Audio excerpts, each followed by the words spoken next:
Lisa, Yes, baby girl. when I grow up, I want to be a WOMENACE to society. Then so shall you be. Hey, this is Lisa Landry. Welcome back to WOMENACE to Society. I'm thrilled to speak with today's guest. She is the founder and director of Human Trafficking and Social Justice Institute, located at University of Toledo. Please welcome to the podcast, Celia Williamson. Hi, I'm happy to be here. How long have you worked in anti-trafficking, Celia? About 25 years. I started in 1993. What is human trafficking? It is known as modern day slavery. So it is the taking of someone and having them work either in the commercial sex trade or in the labor trade and taking all of their profits. So in human trafficking, you are not allowed to quit the job. You're under severe threat, and it happens through force, fraud, or coercion if you're an adult. Or if you're under 18, then you're automatically a victim of sex trafficking if you're involved in the commercial sex trade. If you're an adult, then we have to prove force, fraud, or coercion. Huh. So if you're in the labor sector and you're being trafficked, what kind of jobs are you doing? You might be working in a nail salon. You might be in a massage parlor if it's the commercial sex trade. You might be working in a factory as a migrant worker, as domestic servitude. We have that happening in Ohio where someone is a slave in someone's home for years and not allowed to leave, not allowed to quit, and not getting paid. How are employers or slave owners, to be more accurate, finding these people to own? Well, in the U.S., and this happens around the world, there's an estimate from the International Labor Organization that there are about 40 million slaves in the world today, but we have these slaves on U.S. soil. And so when people think about human trafficking, they think about people from other countries being brought into the U.S., and that happens. Our Department of State estimates about 17,500 victims from other countries are brought into the U.S. and sold into the labor or the sex trade. But we also have American teens that are trapped in sex trafficking, and the National Center for Missing and Exploited Children estimates about 100,000 American teens that are caught up in sex trafficking with sex traffickers who we know as pimps. So how do these pimps find these young people? They're looking for people that are vulnerable, whether, they're kids or adults or foreign or domestic. Sort of the tie that binds is really vulnerability. So we're talking about American kids. We're talking about kids who have some vulnerability, such as they might be living in poverty and they need to meet basic needs, or they might have suffered earlier child abuse, or they might be in a domestic violence situation or previous domestic violence situation, or sexually assaulted, kids who've been in foster care, or it could be kids that had two middle-class parents and 3 kids, but one kid needed just a little bit more time, love, and attention, and that kid is vulnerable. And that's where the pimps move in? Exactly. They're looking for vulnerability because this is a business, a multi-million-dollar, billion-dollar business now. And so it's about supply and demand. So the supply are the victims, demand are the customers, and distributors are the traffickers. Just like a conventional business, but this is an underground business. And so they're looking for kids on the internet. They're using technology as well. They're looking for kids in very safe places. So it's not like, when I grew up, I used to watch the after school special, and it was like, well, the kid gets on a bus, they go to New York City, they get off the bus and they're drugged and then they're in prostitution, So what I learned is just never get on the bus to go to New York and you'll be fine. But that's not how it happens today. Kids are being trafficked in very safe places, right under the noses of people who are supposedly watching them. So kids who go to the mall, and their parents drop them off. Oh, you 3 just stick together, you'll be fine. Well, if I'm a trafficker, I don't care if there's 3, and I don't care that it's a mall. That's where I'm going to be. And I'm not going to be like the scary, creepy guy that walks up to you, because everybody knows to stay away from the scary, creepy guy. Mm-hmm. and I'm not going to meet you in the back alley, because who's in the back alley? So I'm going to meet you, at friends' houses, at malls, at very safe places. And the person that approaches you is going to be a very safe looking, another 14-year-old girl, a 15-year-old boy, smelling good, walking good, with a new car that wants to take you out, an adult woman who's a mom figure that you need, or the cool adult that you really want to hang out with. So the business model has been perfected, and we are not really stepping up our game to meet our competition. Yeah. And so, yeah. Yeah, I don't think people are aware of how prevalent trafficking is. I read somewhere it's the third largest industry in the world. Absolutely. Drugs are still number one because, frankly, the world, loves its drugs. And then guns around the world, there's some debate about that. And then human trafficking, because, frankly, you can resell this product over and over again. You don't have to go out and get more like you do in drugs and guns. You can just resell that person over and over. And like you said, most of us are unaware that this is happening in our neighborhoods, our nail salons, our massage parlors, all kinds of different aspects of our lives. We just walk right past it. Absolutely. And a matter of fact, in our criminal justice system, for many years, we would arrest the victim. We would stigmatize the victim. And so now we're passing laws to say child trafficking is child abuse. So instead of juvenile court being the primary institution in a child's life, child welfare should be the primary institution. So we're starting to change that perspective, that paradigm. I want to ask, what do you think of that closing down back pages? Do you think that's a good thing? There's some debate about it because I really, really do support free speech. Mm-hmm. Like, I love it. I use it all the time. And I say some very scary things to people in power. So I love the idea of free speech. But I do support the back page shutting down the sale of children online, because we have to stand for something in this country. We can't know that that's happening and then say, yeah, but let's not shut it down, because the argument is that, well, if we shut it down, we won't know where to look for the victims. Well, that's a pretty sad commentary. We don't treat robbery like that. We don't say, well, let's leave one of the banks open downtown, and then, that's where all the robbers will go, and then we'll catch them. Exactly. That really doesn't make a lot of sense to me. Yeah, it's flawed logic because there are victims everywhere. Exactly. And I'm sorry, criminal justice, you'll have to do your job and look everywhere.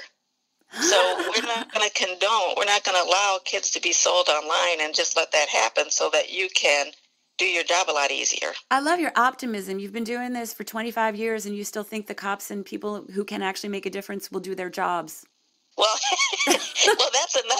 that's another issue, because we in Ohio have trained every single law enforcement officer in the state, but we train them enough to recognize that trafficking could be happening and then to refer it to a task force. So we don't necessarily want Joe Cop to kick in the door and arrest somebody, because what has to happen is that there has to be a thorough investigation. You have to take out the entire cell of the organized crime. You can't, bust in and arrest one link in the chain.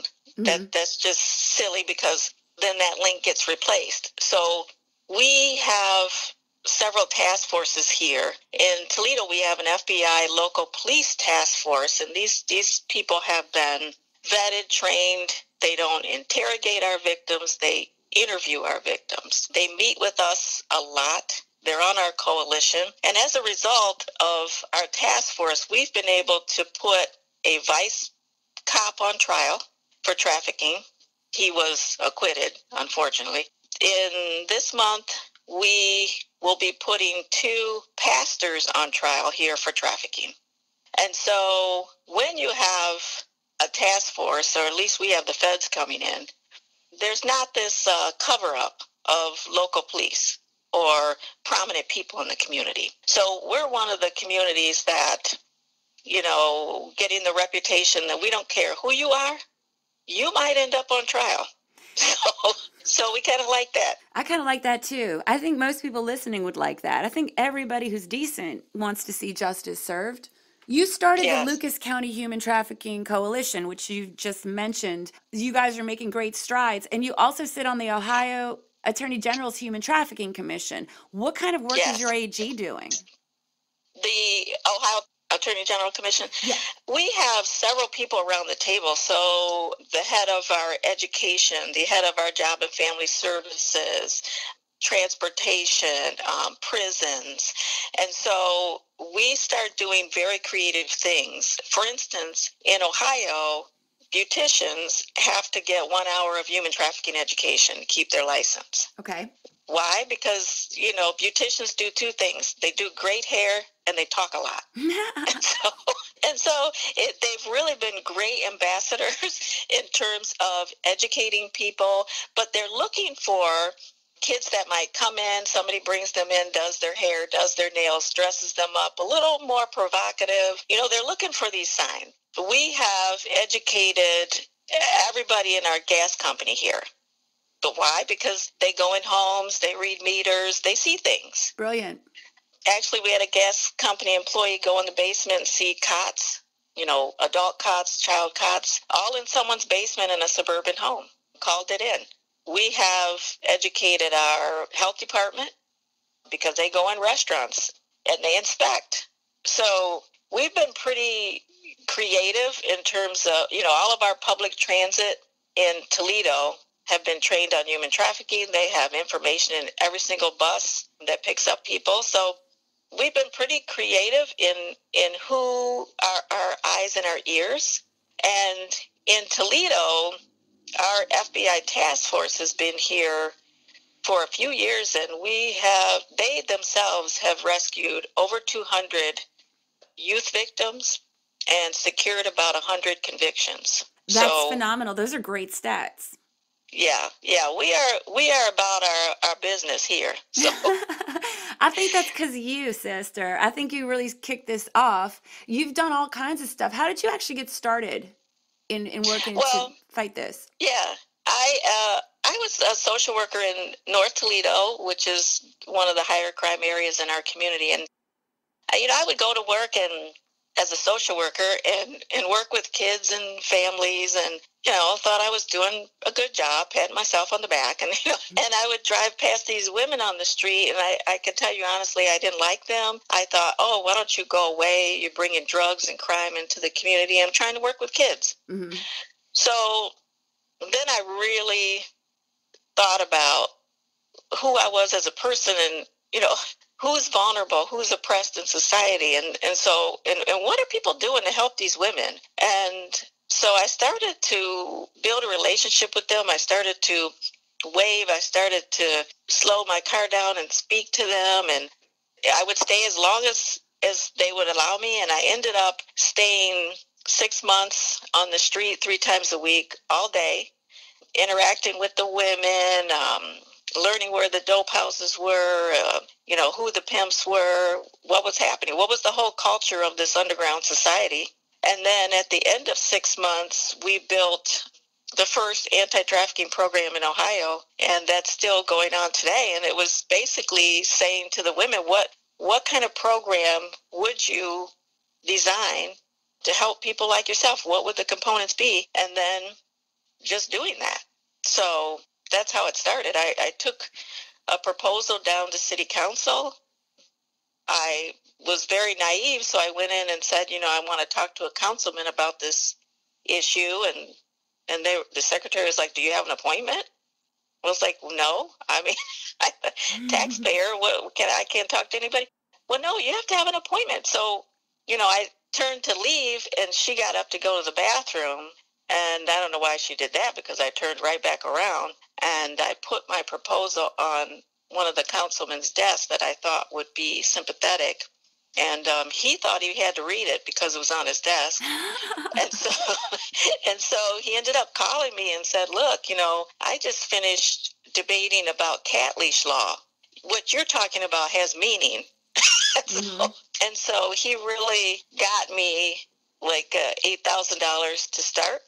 And that's what I used to do street outreach. And I started driving around and passing out condoms and information about, shelters and food programs and lawyers and that kind of stuff. Now, when you were hanging with these street people, did you ever smoke a rock? I didn't smoke a rock, but because I was old enough to know better. But I'm so glad that when I was a teenager, we didn't have that, because I'm sure I probably would have partaken. But I did get propositioned every once in a while. I was a little bit pissed that I didn't really get offered much money, so that was insulting. What was your rate? What was your rate? Do you remember your offer? Yeah, $20. What? $20. I'd be PO'd too. I was pissed, and the woman next to me got offered more, so I was like, "Wow, what's that about?" Okay, you're the runner-up. Yeah, I'm just not good at it. So I have gone in crack houses. I mean, it's called trap houses today, but I've been in there, and I've been in there when a fight broke out, and I don't do those things today because I'm not really that agile, and I can't dodge bullets and stuff. I'm not Superman or Superwoman, so I don't do that today, but I've done that in the past. Well, your skills are being put to other uses right now. You're teaching at the University of Toledo. Your class is on human trafficking. Is that a popular class? Oh, yeah, absolutely. It fills up quickly, like within a week. So, and there's a lot of interest in the issue and a lot of passion in the issue, because there's a deeply held American value about freedom and opportunity. I mean, I don't care who you are, and I've been to low places and I've been to high places, and I haven't met one American that didn't say, that's a damn shame. I don't support. I've met drug dealers who said, I'm dealing drugs, but human trafficking, no, that's really messed up. Yeah, I would agree with the drug dealers actually on that. Do you have a diverse makeup of students that take these classes, or is it one type or two type of people? Mm-hmm. Oh, no, we have social workers, criminal justice counseling, pharmacy. It's really diverse. We have an annual conference, Human Trafficking and Social Justice Conference, every September. So we have over 90 presenters. So if anybody ever gets an opportunity, please come to the conference and learn more about how to fight human trafficking. Our students attend from everywhere. I mean, nursing, engineering, things that have really, you'd have a difficult time connecting. Now, how can this profession be helpful? But what is helpful is that they come to the conference and they learn to be good global citizens. So maybe, an engineer will never be able to connect his profession to anti-trafficking work, but he'll be able to donate, be philanthropic with organizations that do. And so we like to say that this is fundamentally, this is the human rights and social justice issue of our lifetime. And so we ask our students and people that come to the conference from around the country and around the world to really take this time to make a difference. Because when we think about, the 60s and Martin Luther King, and we teach our students about social justice, and they think, oh my God, I wish I would have been there with Dr. King. I think, I wish I would have marched with him. If they would have said, just lick stamps, I would have been happy, to lick stamps and be in the civil rights movement. Well, this is the movement of our lifetime. And so, we don't want to get old and then our grandkids say, well, what did you do when there was this modern day slavery? I'm at least going to have a story to tell. And so I like to get our students educated about all kinds of human rights, and that being one of them. Yeah, I think the majority of Americans, we've all been taught slavery is over. We know that racism is real. We understand that groups are marginalized. Everybody has their own struggles, no matter what your skin tone, your culture, your background. Yes. But we all know that slavery ended. There's an amendment that states that, and we had a war, and the Confederates lost, and therefore slavery is abolished. So when you tell people slavery's still here, it's ongoing, it's this huge industry, do people ever think that's not true?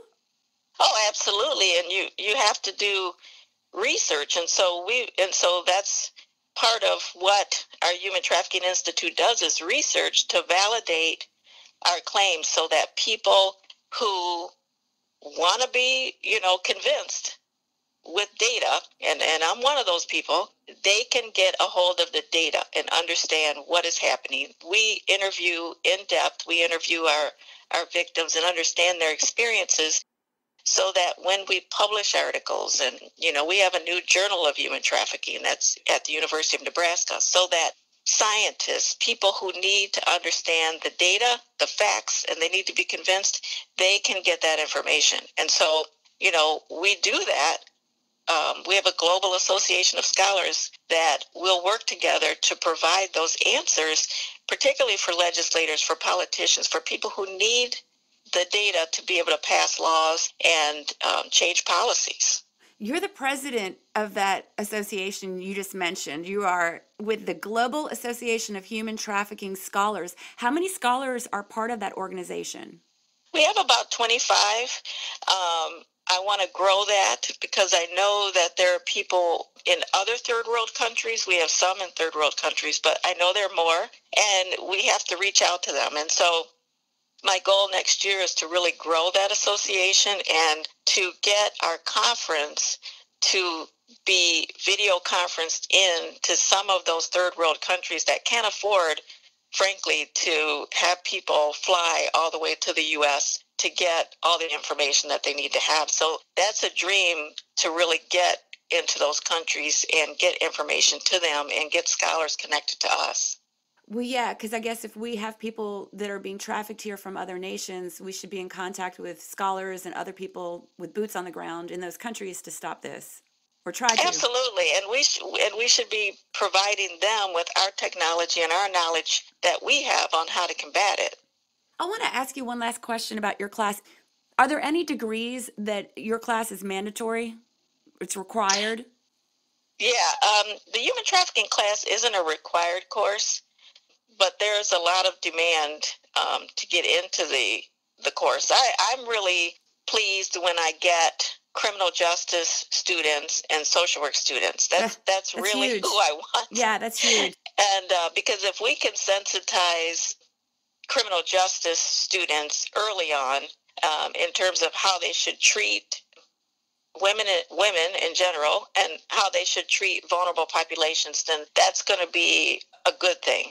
We have to hit it from all different areas, because when they go in the police department, I'm afraid that they will assume that culture of police culture. And so we're sensitizing and educating police departments so that they know, that they need to be interviewing victim-centered interviews and not interrogations.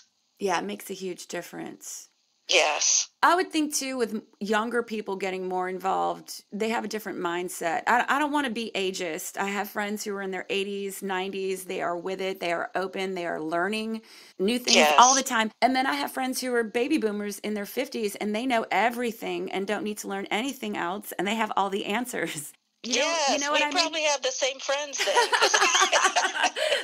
But it seems so many people who can actually make a difference, who actually have the authority to make changes, have already made up their minds based on old knowledge that should be debunked. And not just in your industry, but in so many. Yeah, exactly. One of the things that really shocked me in the other direction was working with the sisters, nuns. Mm-hmm. It's been amazing, some of the kind of feminist attitudes that they have. It was like, wow, I was blown away. How do you mean? So, how? Why? What happened? Some of the sisters, for one thing, have taken a worldwide stance against trafficking. So I understand this to be one of the rare occasions that they all agree. So they've taken a worldwide stance. They are out there, boots on the ground, talking to people, organizing, developing videos, prevention videos. They are amazing. I've gone to them and said, we need a prevention video. And they said, how much? And I said, it's going to cost about $19,000. Now, sisters, they basically take a vow of poverty. So they're not walking around with, bulging pockets. But they raised that 19,000 in no time, because when you think about it, if a sister walks up to you and says, hey, we're trying to fight trafficking, can you write a check? Like, you're never, ever, I haven't met anybody that's going to say no.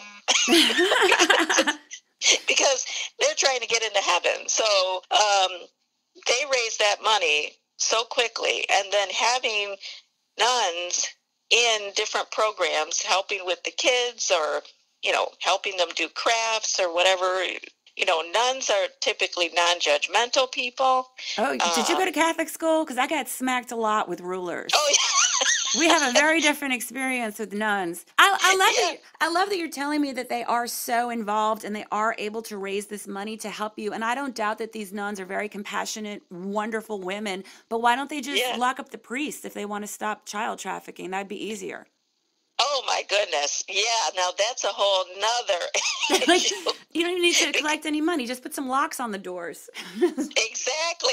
I'm with you on that. And, the pastors, we're getting ready to prosecute this month. I mean, I think that's a whole nother, these happen to be Black pastors, Black Baptist pastors, and I think that's a whole nother untouched, I'm sorry to say, but I think there's something there with that whole issue of religion and giving a man so much power that power goes unchecked. I would like to go beyond the Catholic Church and start looking into other. It's everywhere. I don't mean to malign the Catholic Church, individually or specifically, but I am a comedian, so I'm a bit of a smart ass. But also, I had a former guest on that told me half of the ministers, etc., are predators. So that you're fighting 50% of people who have full control over their congregants, many of whom are children. The people that are on trial now allegedly trafficked a 14-year-old. Gosh, that's sick. Yeah, and so it's our media and our news media here really denigrated the 14-year-old in the media, and we had to call a press conference to tell our community how we treat victims who are 14 years old.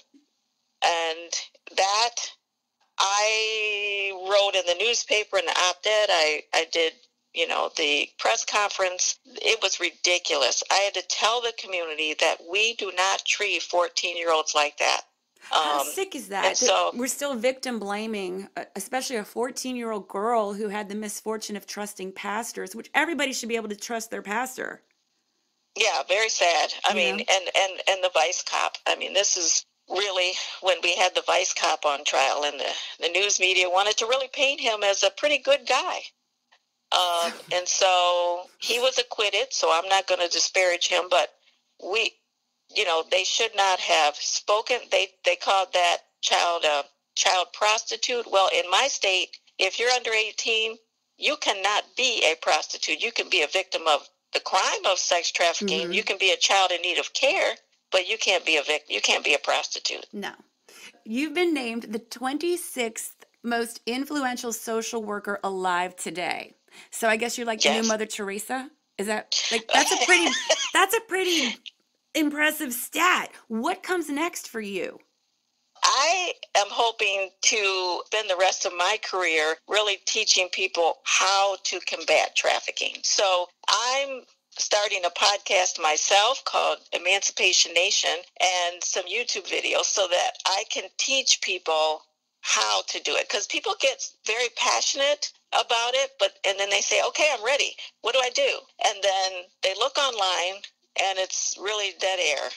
So I've done street outreach. I've gone in jails. I've helped pass laws. I've built coalitions. I started so these are the things I really want to spend the rest of my career doing. As an academic, I've published the articles that I needed to publish. I've earned tenure. I've jumped through all those hoops. And I'm really at a place now as a tenured full professor.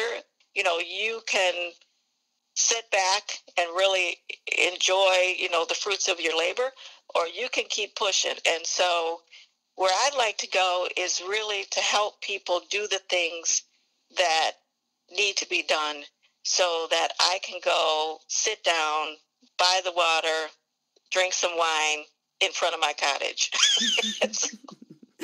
So that's the goal. That's a great goal. Dr. Celia Williamson, the world is better because you're here, and it's getting better because you're going to start even this new podcast. Like, you just keep kicking ass. So we're all going to be looking out for Emancipation Nation. When does that start? I'm hoping it starts in at least 2 months from now. So that's what I'm hoping. You know, I'm old now. I'm 58 years old, and I think when you reach 50, you ought to be able to say what the hell you want to whoever the hell you want. I think we should start earlier than that, but I do salute you. Yeah, for sure. But you're right. You've earned it. You have earned that right to. You've paid your dues. When you reach that age, it shouldn't matter. Yes. Yeah. We'll keep on talking.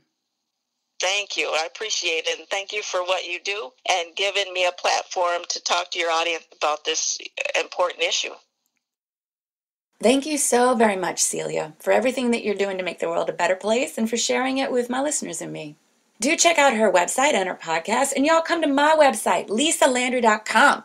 If you come to lisalandry.com and you subscribe to my YouTube channel, you will know when each new podcast drops every WOMENACE Wednesday. And you know we don't drop it at the same time each week. There are reasons for that. Shout out, Ari. I love you, baby. Don't you ever get caught up in trafficking. Don't even drive too fast, because I love you.